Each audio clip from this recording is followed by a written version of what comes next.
Triple M, it is Robbie and Carly this morning, and we have been gripped by the Belle Gibson story once again. I mean, she probably thought she'd got away with it and it was all done, but it's emerged once again with Apple Cider Vinegar that has been airing on Netflix. And what we're going to do now is revisit a very famous interview with Tara Brown that happened back in, I think it was 2017. Tara will be able to actually confirm that as she joins us right now. Tara, good morning. Did you ever think that this would be resurfacing? No. not so long after. I'm glad it is because Robbie and I kind of share the same thoughts on the it's not even a docu-series, it's a fictional TV show based on this story. Yes. And we were saying that, parts of the story are fictionalized and sometimes the truth is stranger than fiction. So I'm glad that we're actually diving into this and actually looking at it from a factual point of view. As much as Netflix have done a good job, I'm excited to kind of hear from you because you were actually a part of the story when you interviewed her. Yeah, thank you, Carly.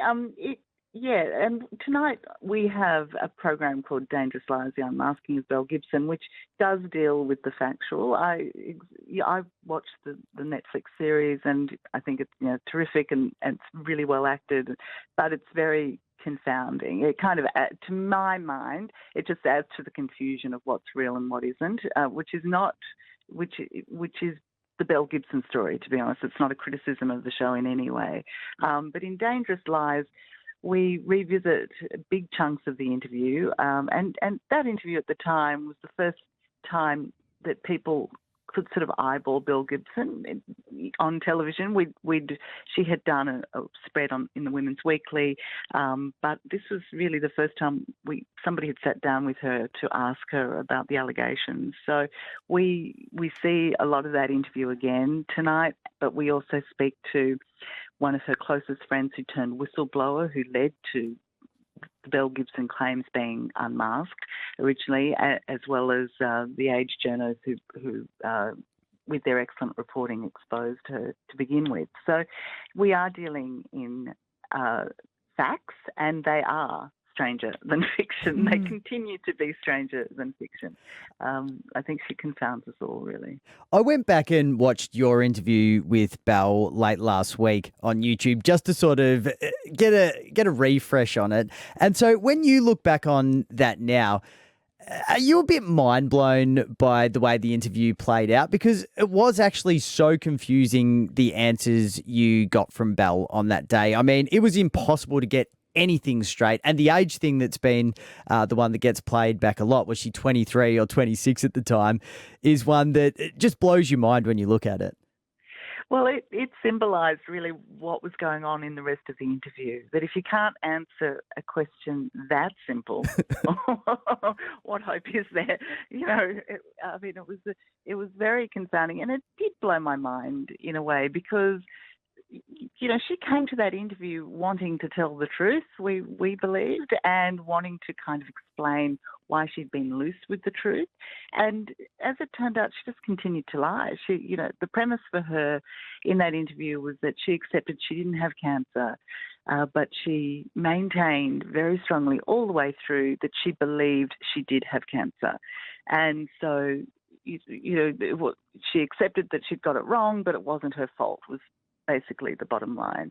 Well, after that interview, she then finally supplied us with the medical records that we'd been begging for, asking, demanding, yelling about in the lead up to the interview, where it states very clearly that she is not unwell. And she knew that in a 45-minute face-to-face with her doctor, plus in this letter, she knew that before she made her claims for the wellness app, for the whole pantry cookbook, before she sat down for that interview. So she maintained the lie very, very strongly.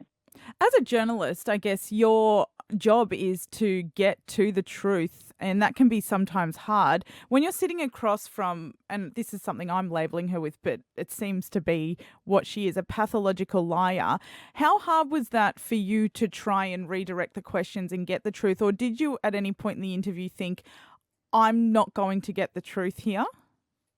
Well, that's right. I mean, it went on for quite a while, that interview, and I think it was because I was trying to get to the truth, and there'd be little pearls of truth in it, and then it'd sort of unwind into some rabbit hole that really didn't make any sort of sense. And so at the outset, the mindset was, let's get a clear understanding of what's gone on here. And very quickly, it became clear that that was not going to happen. And it was really frustrating. And, you know, and I think I got, you know, kind of exasperated in part, where I never really wanted to be that. I wasn't trying to be mocking or dismissive of her. I was just confounded by her answers. And, you know, I'm not all-knowing. I was just asking questions. I have to rely in part on what she tells me, but so much of it didn't make sense that it just engendered more questions, which I don't know if that's how she expected it to play out or not, but that's how it ended up. That was good from you. You were like a bulldog. It was good to see. We needed the truth. Tara, just quickly, when everything was said and done, and we've seen this before with other high-profile interviews where the subject thinks that it went well. My mind goes to Prince Andrew.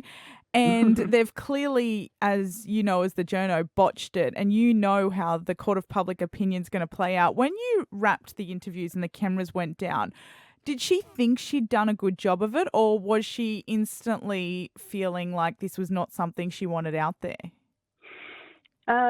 It wasn't a celebratory moment, that's for sure. I mean, she seemed down. But I don't know if she thought that she had done a bad job or if the interview just didn't go the way she'd expected. And I don't know that I have no idea if she thought that there would be such a backlash after that interview, or that it would continue to be part of the, you know, a zeitgeist all these years later.